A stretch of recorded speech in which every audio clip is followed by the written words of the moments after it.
mujizat itu definisinya sesuatu yang di luar jangkauan manusia normal.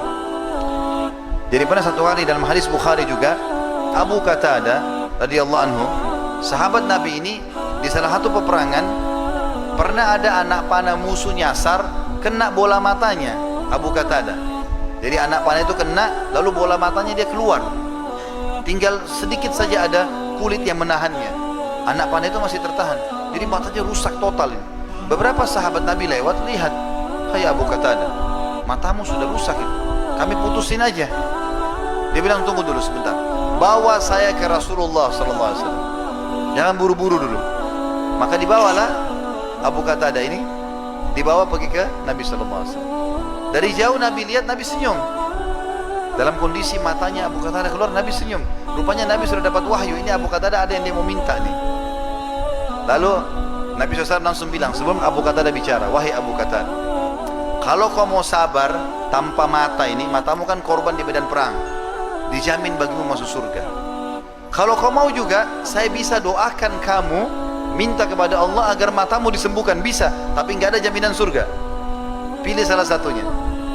Abu Qatadah berpikir, saya mata tidak ada satu masuk surga, tapi kalau saya didoakan oleh Nabi kembali mata, tidak ada jaminan surga. Sementara dia rencana mau nikah setelah perang. Kalau dia tidak ada mata, dia kelihatan jelek menurut dia. Maka dia bilang kalimat yang cerdas. Dia bilang, ya Rasulullah, doakan saya agar mata saya sembuh, dan saya juga minta surga. Dua-duanya. Lalu Nabi SAW tersenyum, dicabutlah anak panah itu. Lalu Nabi SAW memasukkan kembali dengan telapak tangan beliau yang suci ke dalam bola mata. Kata ada, dan juga sahabat-sahabat yang menyaksikan waktu itu, kata ada sendiri merasakan. Dia bilang, tadinya kan matanya rusak. Kita bayangkan kalau mata kita rusak satu, ini sudah jelas nggak kelihatan, ini cuma ini kelihatan. Dia bilang, begitu Nabi SAW angkat tangannya, maka saya tidak bisa bedakan mata mana yang tadi rusak. Dua-duanya terang. Kata para sahabat, kami nggak bisa bedakan, yang menyaksikan itu, mana mata Qatadah yang rusak tadi, karena semuanya utuh kembali, termasuk kulit-kulitnya, tidak ada bekas sama sekali. Dan itu menandakan mukjizat Nabi SAW dalam mengobati penyakit. Dan banyak sekali sahabat yang menghadapi seperti ini tentunya. Kemudian ada juga kuasa Nabi SAW terhadap pohon, teman-teman sekalian. Dan ini disebutkan dalam hadis Bukhari Muslim, bahwasanya Nabi SAW seringkali kalau khutbah di zaman dulu, di mihrab beliau seperti ini, di depan sekali itu tempat beliau selalu sholat dijadikan sebagai sutrahnya, itu batang pohon kurma sudah ditebang atasnya, ditebang akarnya, lalu ditancapin. Zaman dulu memang orang buat begitu, jadi pohon kurma ditebang atas, tebang akar, ditancapin berdekatan jadi tembok. Ada satu batang pohon besar, Nabi SAW kalau sholat menghadap situ. Kalau khutbah Jumat, belum ada mimbar waktu itu, Nabi SAW kalau khutbah beliau berdiri membelakangi pohon itu. Kalau capek beliau sandar di situ, atau lagi ceramah, lagi diskusi sama sahabat begitu. Maka satu waktu ada satu sahabiat Nabi perempuan dalam hadis sahih ini mengatakan, ya Rasulullah, saya lihat anda kerepotan dengan cara seperti ini. Bagaimana kalau saya punya beberapa pegawai, bisa ahli kayu, dia bisa buat mimbar, saya buatin anda mimbar. Kata Nabi SAW, buat aja. Rupanya tiba hari Jumat, mimbarnya selesai. Mimbar Nabi SAW itu 3 anak tangga, dikasihlah kepada Nabi SAW. Nabi waktu mau khutbah Jumat, keluar dari rumahnya masuk ke masjid, lihat sudah ada mimbar. Maka beliau pun naik di atas mimbar itu. Kata perawi hadis ini kebetulan diriwayatkan oleh Jabir radhiyallahu anhu. Maka kata Jabir, kami tiba-tiba mendengar waktu Nabi SAW sudah salam, lalu menunggu azannya Bilal selesai, ada suara tangisan seperti tangisan anak bayi. Dan lama-lama suara itu membesar, mirip dengan suara induk unta yang sedang mencari anaknya yang hilang. Kami bingung, suara dari mana ini? Nabi SAW lagi di atas mimbar, suara itu terdengar satu masjid.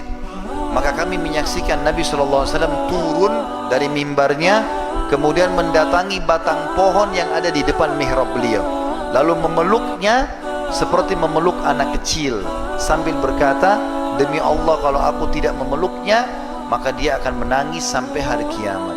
Ternyata batang pohon pun teman-teman yang sudah seperti ini bisa mengenal Nabi SAW. Padahal di mata kita sudah mati pohon itu, karena sudah ditebas atasnya, tebang akarnya gitu ya. Juga ada kuasa Nabi SAW terhadap air. Jabir bin Abdullah menceritakan dalam hadis Bukhari, itu bahwasanya di kesepakatan Hudaybiyah, pernah kami berangkat 1.400 orang menuju ke Mekah ingin umrah, tapi ditahan oleh Quraisy. Di sana kami kehabisan air.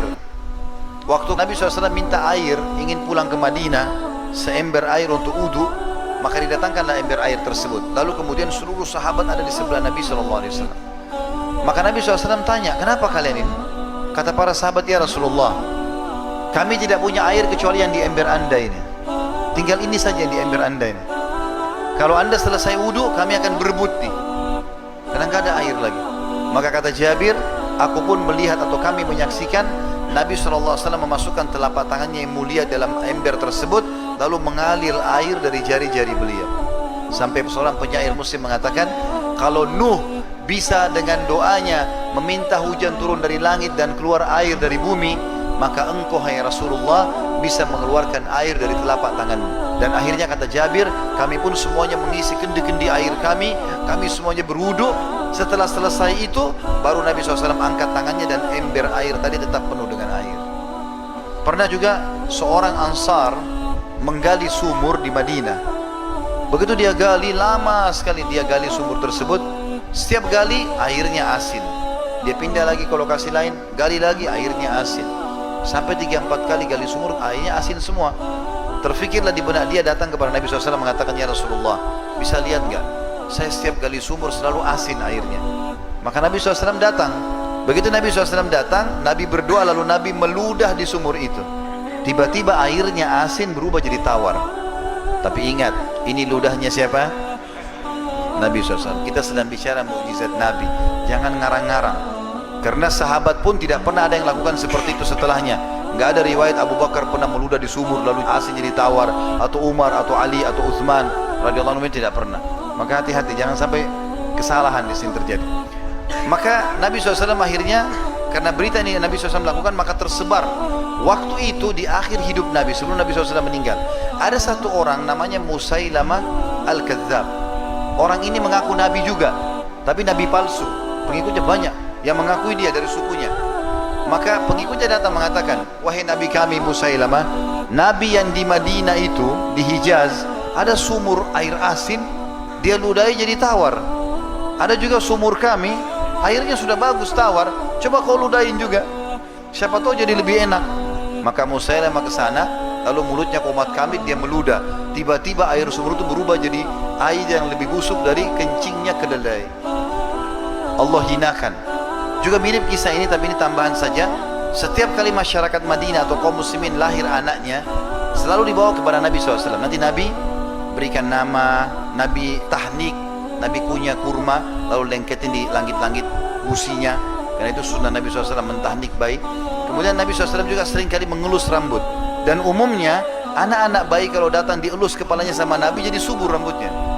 Maka pengikutnya Musailamah bilang, wahai Nabi kami Musailamah, itu Nabi yang di Hijaz, di Madinah, semua bayi yang datang kalau dielus jadi lebat rambutnya. Ini ada satu bayi kami rambutnya sudah bagus, coba kau elus, mudah-mudahan dia juga jadi lebih bagus. Begitu Musailamah elus, gugur semua rambutnya. Dan dikatakan dalam riwayat, dalam kisah ini, bahwasanya keturunannya orang itu gundul semua, sebagai bentuk penghinaan dari Allah Subhanahu wa ta'ala.